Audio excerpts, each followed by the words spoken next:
Salam sehat, salam sejahtera, dimanapun kita berada. Perkenalkan, nama saya Ronaldi Saragi, Fakultas Hukum semester 3. Saya akan mereview ulang pertemuan kedua hukum lanjutan yang didoseni oleh Profesor Dr. Haji Heni Nureni, SHMH, dan diasisteni oleh Dr.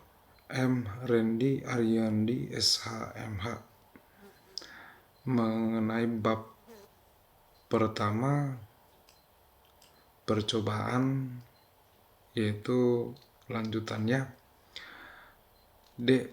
Percobaan mampu dan tidak mampu. Percobaan tidak mampu muncul apabila perbuatan pelaksanaan telah dilakukan tetapi delik yang dituju tidak selesai atau akibat yang terlarang menurut undang-undang tidak timbul. Tidak timbulnya akibat yang dilarang dapat disebabkan tidak mempunyai objek. Perbedaan percobaan mampu dan tidak mampu hanya ada pada percobaan objektif, yaitu menitikberatkan pada sifat berbahayanya perbuatan. Sedangkan penganut teori subjektif tidak mengenal perbuatan tersebut, melainkan menitikberatkan pada sifat berbahayanya sikap batin atau watak pelaku tindak pidana. Jadi menurut memori Van Tulisting, tidak mungkin ada percobaan pada objeknya yang tidak mampu, yang ada adalah hanya percobaan yang tidak mampu pada alatnya. Memori Van Tulisting membedakan antara percobaan yang tidak mampu karena adanya dibedakan karena alatnya dibedakan. A. Tidak mampu mutlak atau absolut, yaitu bila dengan alat tersebut tidak mungkin ada muncul delik atau tindak pidana. Misalnya meracun dengan air kelapa muda.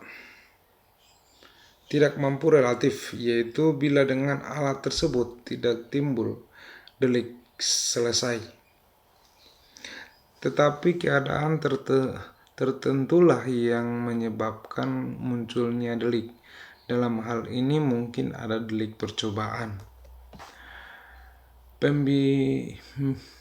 Pemidanaan terhadap percobaan. Pemidanaan terhadap kejahatan diatur pada pasal 53 ayat 2 KUHP, yaitu maksimum pidana yang dijatuhkan dikurangi sepertiganya. Sedangkan menurut pasal 53 ayat 3 KUHP, untuk mengancam pidana mati atau seumur hidup, maka maksimum pidana untuk percobaan adalah 15 tahun. Adapun percobaan terhadap pelanggaran menurut pasal 54 tidak dipidana. Selain itu ada juga pengecualian terhadap tindak pidana kejahatan yang diatur dalam buku 2 KUHP tetapi tidak dipidana, yaitu apabila melanggar pasal 184, 302, 351 ayat 5 dan 352 ayat 2. Percobaan di luar KUHP diatur di luar KUHP seperti dalam Undang-Undang Nomor 7 DRT 1955 tentang TPE, Undang-Undang Nomor 35 Tahun 2009 tentang narkotika, Undang-Undang Tindak Pidana Korupsi, dan lain-lain. Terhadap beberapa tindak pidana luar KUHP, ini diserahkan kepada pengaturan undang-undang tersebut sesuai dengan pasal 103 KUHP. Tetapi pada umumnya tindak pidana di luar KUHP khusus tidak berlaku atau tidak mengenal percobaan dianggap perbuatan selesai.